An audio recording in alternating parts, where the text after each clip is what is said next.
S V ನ್ಯೂಸಿಗೆ ಸ್ವಾಗತ. Neat ಪ್ರಶ್ನೆ ಪತ್ರಿಕೆ ಸೋರಿಕೆ ವಿರುದ್ಧ ದೇಶದಲ್ಲಿ ಮತ್ತೆ ಜನಾಕ್ರೋಶ ಹೆಚ್ಚಾಗಿದೆ. ಶಿಕ್ಷಣ ತಜ್ಞ ಹಾಗೂ ಲಡಾಖ್ನ ಹೋರಾಟಗಾರ ಸೋನಂ ವಾಂಗ್ಚುಕ್ ಜಂತರ್ ಮಂತರ್ನಲ್ಲಿ ಕೈಗೊಂಡಿದ್ದ ಉಪವಾಸ ಸತ್ಯಾಗ್ರಹ ತೀವ್ರ ಸ್ವರೂಪ ಪಡೆದುಕೊಂಡಿದೆ. 2 ದಿನಗಳ ಹಿಂದೆ ವಾಂಗ್ಚುಕ್ರನ್ನು ಪೊಲೀಸರು ಹೊತ್ತೊಯ್ದು ಸಫ್ದರ್ಜಂಗ್ ಆಸ್ಪತ್ರೆಗೆ ದಾಖಲಿಸಿದ್ದರು. ಪ್ರತಿಭಟನಾಕಾರರ ಕಿಚ್ಚು ಕಮ್ಮಿಯಾಗಿಲ್ಲ. ಇವತ್ತು ಸಂಸತ್ನ ಮುಂಗಾರು ಅಧಿವೇಶನ ಆರಂಭಗೊಂಡಿದ್ದು, ಪ್ರತಿಭಟನಾಕಾರರು ಕರೆ ನೀಡಿದ್ದ ಸಂಸತ್ ಚಲೋ ಮೆರವಣಿಗೆ ತೀವ್ರ ಸ್ವರೂಪ ಪಡೆದುಕೊಂಡಿದೆ.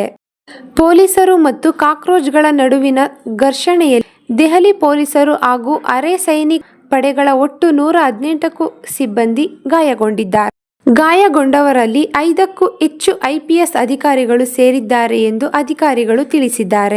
ಪ್ರತಿಭಟನೆಯಲ್ಲಿ ಭಾಗವಹಿಸಿದ್ದ ಹಲವಾರು ಮಂದಿಗೂ ಗಾಯಗಳಾಗಿವೆ ಎಂದು ವರದಿಗಳು ತಿಳಿಸಿವೆ.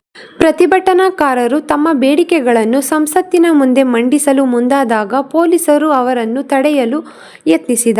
ಪರಿಸ್ಥಿತಿ ವಿಕೋಪಕ್ಕೆ ತಾಳಿ ಗುಂಪನ್ನು ಚದುರಿಸಲು ಪೊಲೀಸರು ಅಶ್ರುವಾಯು ಸಿಡಿಸಿದರು ಹಾಗೂ ಲಾಠಿ ಚಾರ್ಜ್ ನಡೆಸಿದರು ಎನ್ನಲಾಗಿದೆ.